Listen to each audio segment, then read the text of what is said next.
Conclusion of the Infinity Saga. It feels like we've been navigating this weird, fascinating, and sometimes confusing phase of setup. We've had multiversal chaos, reality-bending events, and a whole council of time-traveling conquerors named Kang. But here's the thing that's been itching at the back of my brain, and probably yours too. What if the truly earth-shattering, era-defining villain we've been waiting for, the one who will truly put his stamp on the end of this entire multiverse saga, isn't Kang at all? I know, it sounds crazy given how much they've hyped him, but just follow the trail of breadcrumbs with me. What if the real mastermind, the one who will rise from the absolute ashes of a collapsing multiverse, is a character so iconic, so brilliantly arrogant and complex, that he doesn't just want to destroy the world, he believes, with every fiber of his being, that he is the only one who can save it by ruling it with an iron fist? We're talking about Victor Von Doom, the monarch of Latveria, and the theory we're unpacking today isn't just a fun what if. It's a carefully constructed prediction that Avengers Doomsday will end not with a triumphant cheer for our heroes, but with Doom achieving a twisted form of godhood, creating a monstrous patchwork planet called Battleworld, and leaving the Avengers utterly shattered and defeated in a universe of his own terrifying design. Trust me, if this theory is even half right, we are heading for the most ambitious, philosophically complex, and downright devastating story Marvel has ever attempted to put on screen. Now, to truly grasp how we get to that mind-blowing endpoint, we need to lean in and look closely at all the pieces Marvel has been so carefully, and sometimes subtly, placing on the board over the last few years. We've seen the cracks in the foundation of the multiverse forming for a while now, and it's not just one event. It's a cascade of failures. The Loki series didn't just give us a great character arc, it showed us the literal shattering of the sacred timeline, branching out into infinite, uncontrollable possibilities, which is the very source of this chaos. Then, Doctor Strange in the Multiverse of Madness didn't just give us a cool cameo fest, it introduced the single most terrifying concept the MCU has ever presented: incursions. These aren't just portal openings, they are catastrophic, universe-ending events where two entire realities smash into each other and are completely obliterated, with no coming back. And then Ant-Man and the Wasp: Quantumania introduced us to the vast, terrifying council of Kangs, showing us that the problem isn't one man, but an infinite empire of them, all vying for control. All of this points not to a singular villain, but to a systemic, multiversal cancer. It's a reality that is fundamentally unstable and breaking down at a quantum level. And into this absolute chaos steps a man who doesn't see a problem to be solved, but an opportunity to be seized.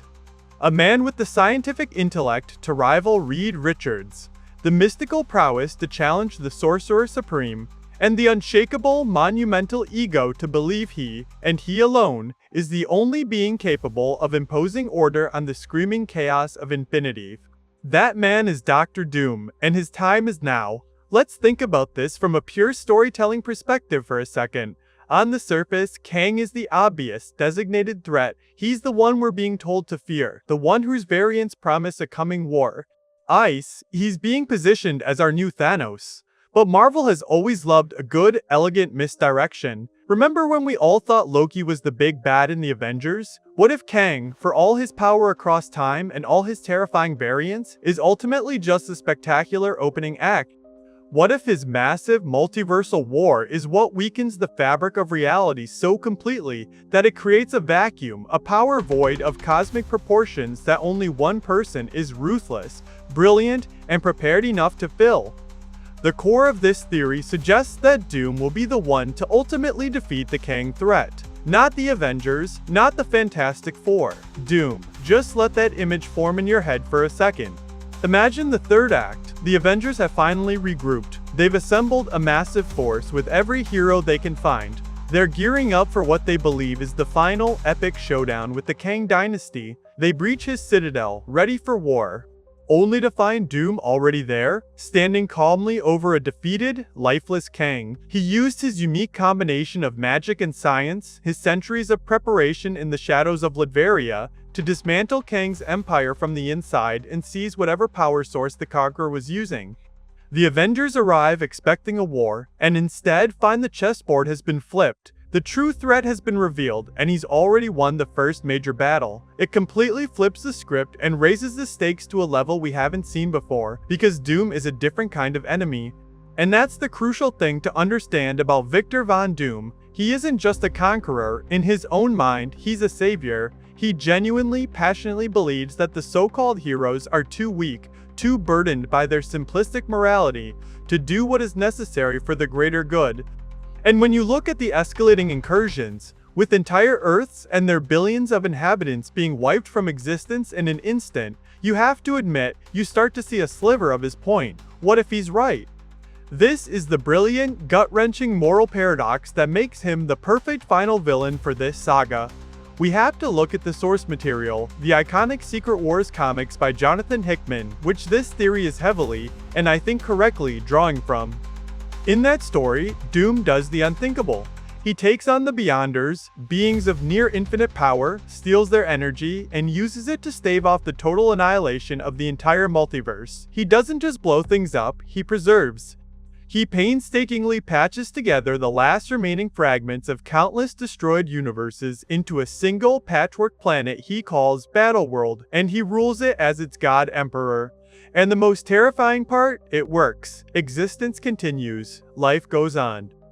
The price, of course, is absolute, unyielding tyranny, but the alternative was absolute nothingness. He made the choice no hero could ever make. Now, let's project that blueprint onto the MCU canvas.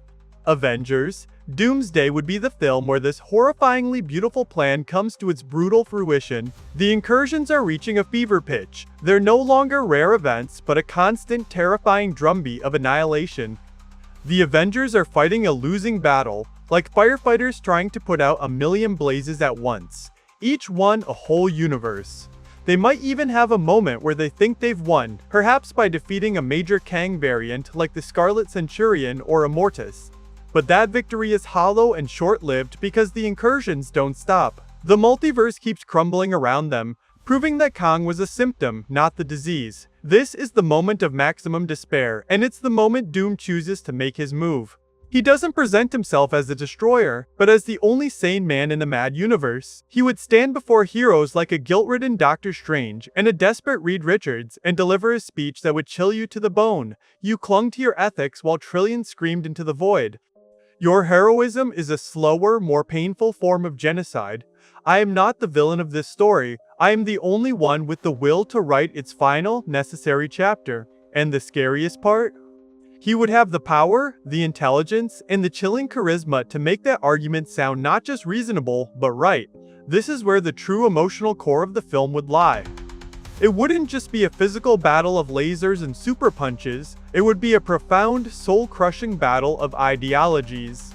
Could a hero like Doctor Strange, who is literally haunted by his role in causing an incursion in Multiverse of Madness, be tempted, even for a second, to side with Doom for the perceived greater good? What about a traumatized Scarlet Witch, if she returns, a woman who has repeatedly shown she would burn the world to ash for a chance to be with her children?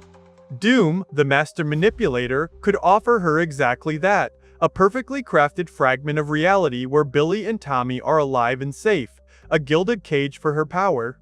He wouldn't win just with armies and Doombots, he would win by preying on the deepest desires, regrets, and failures of his enemies, turning their own hearts into weapons against them. Some heroes, especially those who have lost the most, would absolutely bend the knee, and watching those internal conflicts and betrayals would be more devastating than any city-leveling battle. Of course, not everyone would fall in line. The Fantastic Four, and specifically Reed Richards, would become the unwavering heart of the resistance. Their history with Doom isn't just political, it's deeply, painfully personal. Reed represents everything Doom could have been, a genius of limitless potential who uses his power for the betterment of all, untainted by the consuming fires of ego and resentment. Their rivalry is the stuff of comic book legend, and transplanting that dynamic into the MCU would give this massive cosmic conflict a deeply human, emotional anchor. The Avengers, the Fantastic Four, maybe even the newly introduced X-Men who are thrust into this chaos as their own worlds and timelines collapse around them, would form a fragile, desperate alliance against Doom. But by the time they truly understand the scale and nature of what they're up against, a man who isn't seeking to conquer, but to save through subjugation, it might already be too late. The climax of Avengers Doomsday, according to this theory, wouldn't be the heroes rallying for a last-minute victory. It would be the exact opposite. It would be them failing, spectacularly, to stop him. In a final, desperate, and bloody battle, they might manage to sever his connection to the cosmic power he stole, stripping him of his godhood and bringing him back to a mortal level. But the act of destroying that power source would be like cutting the wrong wire on a bomb. It would trigger the final, unstoppable collapse of the multiverse. And in that moment, with reality dissolving into screaming nothingness all around them, a furious but prepared Doom would use the last vestiges of his will and the dying embers of that power to do what he always intended. He would forge Battleworld. The screen would show this monstrous, stitched-together planet being born in the cataclysm of creation, a Frankenstein's monster of dead realities. A floating piece of Asgardian gold palace hovering next to a chunk of the X-Men's gritty 1990s Manhattan, a fragment of the world from Spider-Man into the Spider-Verse bordering the scorched ruins of the Sanctum Sanctorum. It's a desperate, brutal, and horrifying act of creation that saves existence from total extinction, but at the ultimate cost of freedom, choice, and hope itself. The film would end on this monumental, gut punch of a cliffhanger. The Avengers are alive, but scattered, broken, and directionless across this terrifying new world. They didn't win, they didn't save the day, they merely survived the end of everything they knew. And Doom, now the God Emperor of this patchwork realm, sits on his throne in Latveria, which now sits at the center of this new cosmos. He's no longer a cosmic god, but he is the absolute, unquestioned ruler of all that remains. The final shot would be of our heroes, a battered Captain America, a magic-depleted Doctor Strange, a grief-stricken Reed Richards, looking out at the horrifying, impossible new status quo, realizing with dawning horror that their greatest battle is only just beginning. This sets the stage perfectly for Secret Wars. It's a dark, bold, and narratively rich ending that would be unlike anything we've seen from Marvel, making the hard-won victory in Endgame feel almost quaint by comparison. And you know what? This feels like the perfect spot for a quick, real talk break to talk about you, the incredible community that makes diving into this crazy stuff so much fun. We spend hours pulling these theories apart and stitching them back together because of your passion, your comments, and your own wild ideas. It's a collective effort, like our own little Illuminati, but you know, with less world domination and more YouTube videos. If you're enjoying this wild ride into the possible future of the MCU, and you want to make sure you don't miss the next deep dive, do us a huge favor and hit that subscribe button and ring the notification bell. It genuinely, truly helps the channel grow and lets us keep bringing you these exhaustive breakdowns. Think of it as your equivalent of the Avengers assembling. Every single subscription is another hero answering the call, and it means the world to us. Okay, sentimental moment over. Let's get right back into the theory, because the world Doom builds, Battleworld, is somehow even more fascinating and terrifying than the story of how he built it. So, the surviving heroes wake up on Battleworld. This isn't the world they fought and bled to save, it's a cosmic prison, a gilded cage wearing the skin of 1,000 murdered realities. The sky isn't the sky, it's a jagged, horrifying tapestry of different colors, conflicting physical laws, and floating debris, with entire continents just hanging in the air, connected by shimmering bridges of force that only Doom's will understands and maintains. The sheer genius of this setting from a filmmaking perspective is that it allows Marvel to bring together every single corner of its sprawling cinematic history. The main MCU, the Fox X-Men universe, the Sony Spider-Man universes, the animated realms, everything, in a way that isn't just fan service but makes hard canonical sense.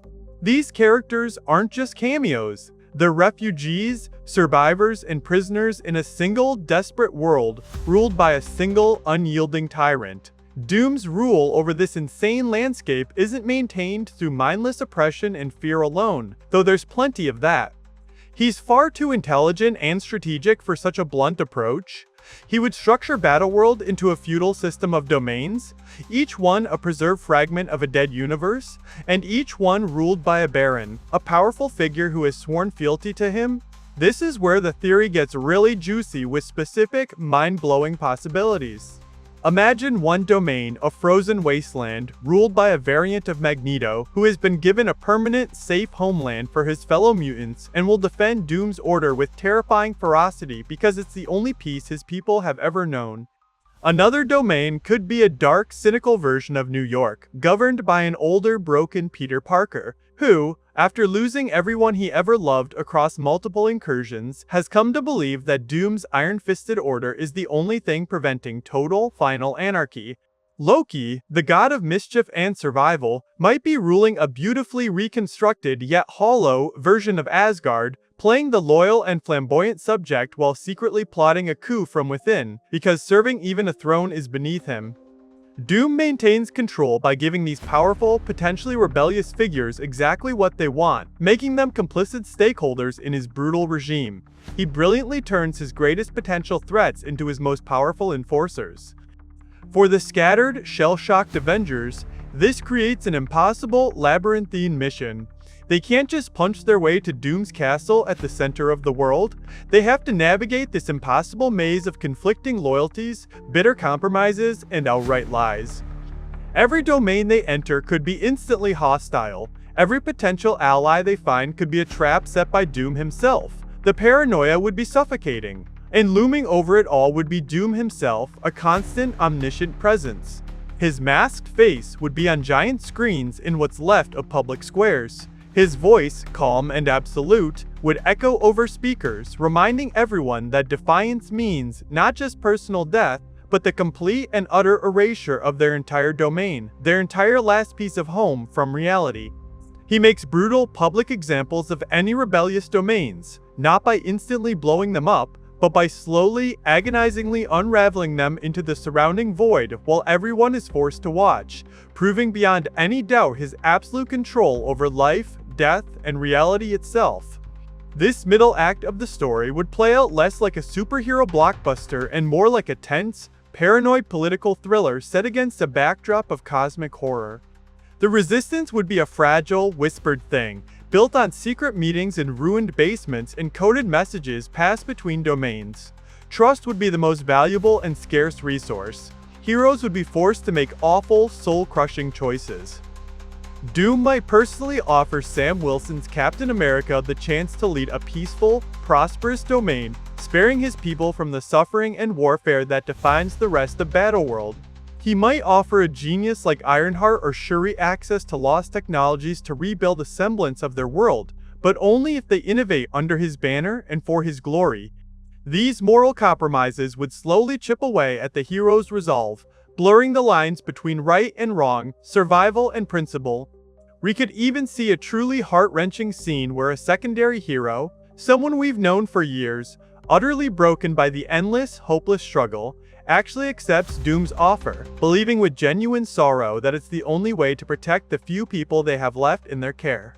Throughout all of this psychological warfare, Reed Richards would serve as the unwavering moral compass of the Resistance. He knows Doom. He understands the dark corners of his mind. He knows that this order is a beautiful, seductive lie built on a foundation of fear, and that a world without the freedom to choose, even to choose wrongly, isn't a world worth saving at all. His intellectual and ideological duel with Doom, played out through schemes and counter-schemes across Battleworld, would be the true backbone of the story. Meanwhile, characters like Doctor Strange would be wrestling internally with the terrifying logical thought that Doom might have a point.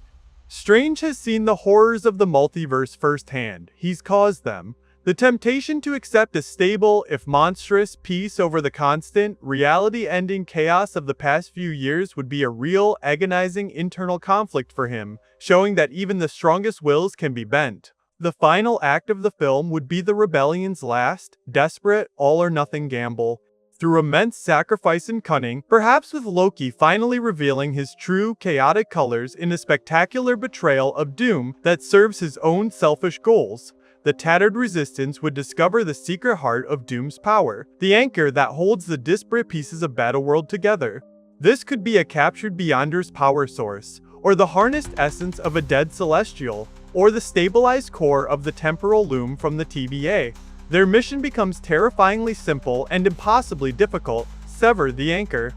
The final battle wouldn't be on a grassy plain or a city street. It would be fought across the violently unstable landscape of Battleworld itself, with domains crashing together, gravity failing, and the very ground disintegrating beneath their feet. It would be pure, unadulterated, spectacular chaos. The heroes would have to fight their way to the core, facing down Doom's most loyal barons and his own immense, technologically augmented mystical power. The cost would be enormous, and Marvel would have to have the courage to make it feel real. We would see major, permanent sacrifices. Perhaps Thor, in a final, glorious act worthy of a king, would channel the full power of the Odin Force to hold back Doom's wrath, knowing it will consume him utterly. Maybe Doctor Strange, in a tragic echo of his Multiverse of Madness variant, would expel every last drop of his magic to create a protective dome around the other heroes, becoming completely mortal and vulnerable, or worse. Finally, against all odds, they would reach the anchor and destroy it. Doom's stolen power shatters, and he falls from his self-made godhood, crashing back to the ground as just a man in iron armor again. But in his fury, his arrogance, and his bitter disappointment, he would trigger a final, spiteful fail. Safe. If he cannot be the god that rules this world, then no one can. Battleworld, deprived of its binding force, begins to implode. It seems ripping apart with the force of a million Big Bangs in reverse. And this, right here, is where the film would end. Not with a celebration, not with a quiet moment of relief, but with a total, absolute cataclysm. As the stitched-together realities fly apart in a storm of dying matter and energy, a mysterious, unseen force, perhaps the true Beyonders finally noticing the anomaly, or a last-ditch, desperate effort from the remains of the Time Variant's authority, sweeps our surviving, horrified heroes away, saving them from immediate annihilation, but hurling them into an unknown, formless void. The last thing we see before the screen cuts to black is Doom himself, adrift in the chaos, his magnificent armor cracked and scorched, but his indomitable will unbroken, bowing into the screaming abyss. This is not the end. Doom endures. It leaves the audience with the chilling, undeniable knowledge that the Avengers failed. They didn't save the multiverse, their actions accelerated its final death, and the only thing that remains is the uncertain, terrifying promise of one final war in the sequel, Secret Wars. It's a devastating, bold, and unforgettable way to end a chapter, ensuring that the stakes for the finale are not just high, but absolute, setting the stage for a final confrontation where the very definition of reality is on the line. The final act of the film would be the rebellion's last, desperate, all-or-nothing gamble. Through immense sacrifice and cunning, perhaps with Loki finally revealing his true, chaotic colors in a spectacular betrayal of Doom that serves his own selfish goals, the tattered resistance would discover the secret heart of Doom's power, the anchor that holds the disparate pieces of Battleworld together. This could be a captured Beyonder's power source, or the harnessed essence of a dead celestial, or the stabilized core of the temporal loom from the TVA. Their mission becomes terrifyingly simple and impossibly difficult: sever the anchor. The final battle wouldn't be on a grassy plain or a city street. It would be fought across the violently unstable landscape of Battleworld itself, with domains crashing together, gravity failing, and the very ground disintegrating beneath their feet. It would be pure, unadulterated, spectacular chaos. The heroes would have to fight their way to the core, facing down Doom's most loyal barons and his own immense, technologically augmented mystical power. The cost would be enormous, and Marvel would have to have the courage to make it feel real. We would see major, permanent sacrifices. Perhaps Thor, in a final, glorious act worthy of a king, would channel the full power of the Odin Force to hold back Doom's wrath, knowing it will consume him utterly. Maybe Doctor Strange, in a tragic echo of his Multiverse of Madness variant, would expel every last drop of his magic to create a protective dome around the other heroes, becoming completely mortal and vulnerable, or worse. Finally, against all odds, they would reach the anchor and destroy it. Doom's stolen power shatters, and he falls from his self-made godhood, crashing back to the ground as just a man in iron armor again. But in his fury, his arrogance, and his bitter disappointment, he would trigger a final, spiteful fail. Safe. If he cannot be the god that rules this world, then no one can. Battleworld, deprived of its binding force, begins to implode. It seems ripping apart with the force of a million Big Bangs in reverse. And this, right here, is where the film would end. Not with a celebration, not with a quiet moment of relief, but with a total, absolute cataclysm.